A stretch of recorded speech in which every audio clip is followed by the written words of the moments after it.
দেশনায়ক তারেক রহমানের নেতৃত্বে সকলকে ঐক্যবদ্ধভাবে পথ চলতে হবে। দেশনায়ক তারেক রহমান বলেছেন যে 1 কোটি যুবকের কর্মসংস্থানের ব্যবস্থা করবে। এই মুহূর্তে বাংলাদেশে দেশনায়ক তারেক রহমানের নেতৃত্বের কোনো কিন্তু বিকল্প নেই।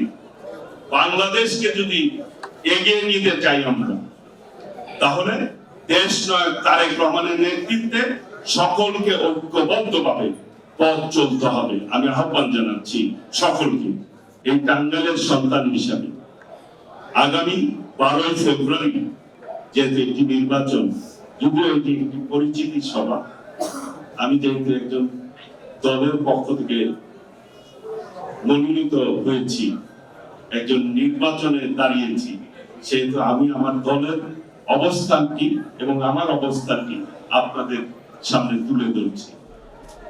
বিবেচনার বার আপনাদের। আমি আমার অবস্থান থেকে আমার কথাগুলি বলে যাব। আপনার অত্যন্ত অভিজ্ঞ এবং সমাজকে সঠিক পথে পরিচালনার ক্ষেত্রে আপনাদের যথেষ্ট ভূমিকা রয়েছে, গুরুত্বপূর্ণ ভূমিকা আপনারাই পালন করে থাকেন। সেই জায়গা থেকে বলতে চান, এই দেশটি আমাদের সবার, আর এই টাঙ্গাইল আমাদের সবার। সবাইকে মিলে এই টাঙ্গাইলকে এগিয়ে নিয়ে যেতে হবে।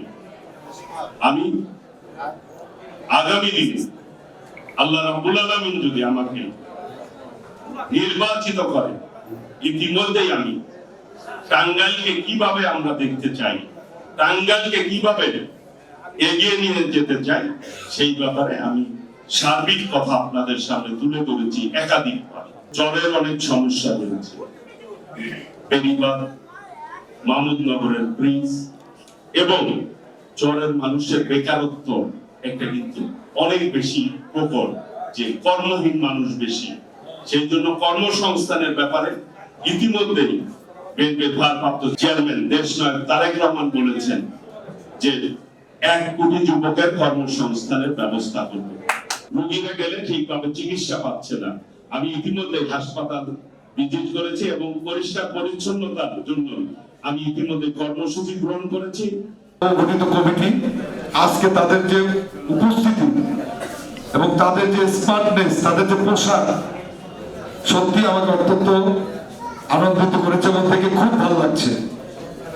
আমার মনে হয় যে টেলিভিশন রিপোর্টার শ্রমের যে আজকে তাদের যে স্মার্টনেস, অতীতে যারা এইভাবে কাজ করেছে এবং সামনে আরো সততার সাথে এবং নিষ্ঠার সাথে তারা সংবাদ পরিবেশন করবে। বাংলাদেশের জন্য একটি সুসংবাদ এই কারণেই যে বিচ্ছিন্নভাবে থাকার চাইতে একত্রিত থেকে সংবাদ পরিবেশন করে দেশের উন্নয়নে সার্বিক ভূমিকা রাখা যায়। তো টেলিভিশন ফোরামের যারা নবনির্বাচিত কমিটিতে আসলেন, যারা নবনির্বাচিত হয়ে আসলেন, তাদের সবাইকে শুভেচ্ছা জানাচ্ছি।